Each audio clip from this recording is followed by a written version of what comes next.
Setiap kali Allah ingin kita pindah level kepada yang lebih baik, itu seringkali cobaan Allah datang. Seringkali cobaan Allah datang. Bahkan teman-teman kita harus peka sekali. Kalau seandainya teman-teman lagi menghadapi masalah berat, ya, misal kita lagi butuh uang ini kita sangat butuhkan sampai kita berusaha untuk mencari sana sini, bahkan mungkin pinjam di sana sini. Kadang-kadang di waktu-waktu genting seperti itu, di mana kita lagi ingin sekali agar bisa dipinjamkan uang. Apalagi kalau pas ada orang menjanjikan, baiklah saya akan coba pinjamkan nanti minggu depan misalnya. Kita sudah merasa ada harapan. Seringkali tiba-tiba ada keluarga yang telepon. Ada orang miskin yang minta bantuan. Maka disitulah cobaannya. Syaitan seringkali membebani kita, mengatakan, ini kalau saya bantu, saya aja belum terima. Gitu kan. Padahal mulusnya itu karena ini.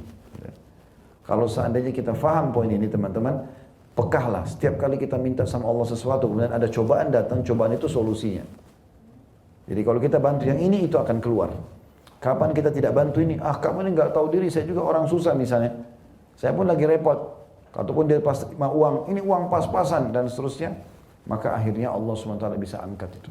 Nggak jadi. Gitu kan. Jadi di sini harus pekah dalam masalah ini. Setiap kali kita minta apa-apa sama Allah, Allah menguji, benar nggak orang ini? Dan seringkali sebelum Allah bukakan rezeki yang banyak, itu biasanya Allah kasih dulu cobaan. Ada orang subhanallah, dicoba sama Allah.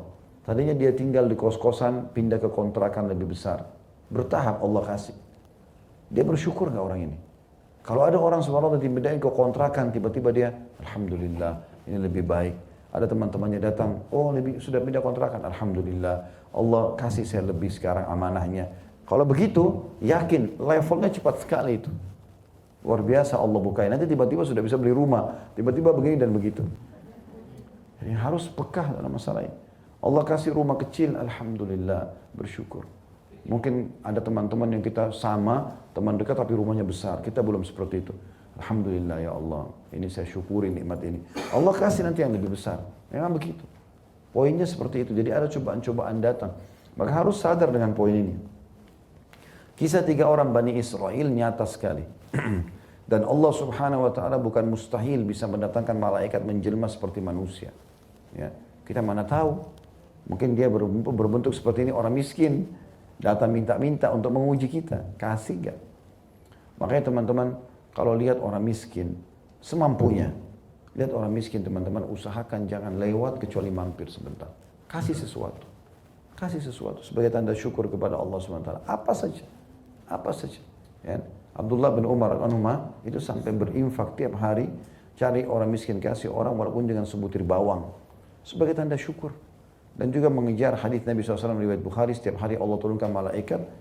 Ya, setiap pagi yang mendoakan, ya Allah luaskan dan lapangkan rezeki orang yang berinfak.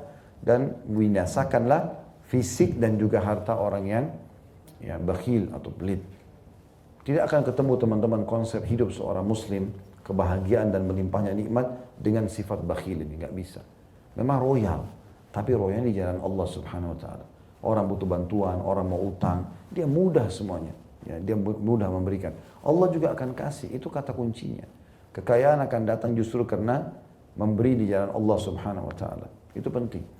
Hati-hati dengan orang-orang yang datang, terus kemudian kita hinakan, jangan teman-teman sekalian. Kalau kemarin kita sudah bantu orang yang sama, hari ini lagi dia datang, kasih saja. Ya, dikasih saja. Tugas kita bukan menilai orang, tapi menjalankan apa yang sedang Allah amanahkan. Kalau betul-betul kita buktikan memang orangnya pendusta, dia bohong, dia nggak benar, ya, dan terbukti memang itu kita punya bukti, boleh kita alihkan kepada orang lain bantuannya. Tapi kalau enggak, kita enggak tahu. Hukum Islam adalah hukum zahir, depan mata. Masalah itu. Ya. Maka ini boleh saja. Ya, kita harusnya kita kalau kita hukum zahirnya kelihatan orang itu susah, kita bantu saja. Innamal a'malu binniyat. Allah akan kasih kita sesuai dengan kadar niat kita. Dia bohong, dia urusan dia sama Allah. Tapi kita sudah dapat itu. Sama juga saya jelaskan tadi masalah infak. Setiap hari buku amal kita ada. Kalau masjid kita lewatin celengannya di depan pinggir jalan hari ini, kita udah kasih. Kita sudah dapat istana di surga. Besok kalau kita lewatin lagi, kasih lagi. Istana lagi di surga. Kalau 100 hari misalnya, selama 100 hari kita lewat, kita punya 100 istana di surga. Itu satu karunia yang besar sekali. Jangan terbisikan oleh syaitan untuk mencukupkan diri dengan amal yang sudah pernah kita kerjakan. Itu dulu, sekarang bagaimana gitu kan. Itu poin pelajaran penting sekali dari masalah hadis ini.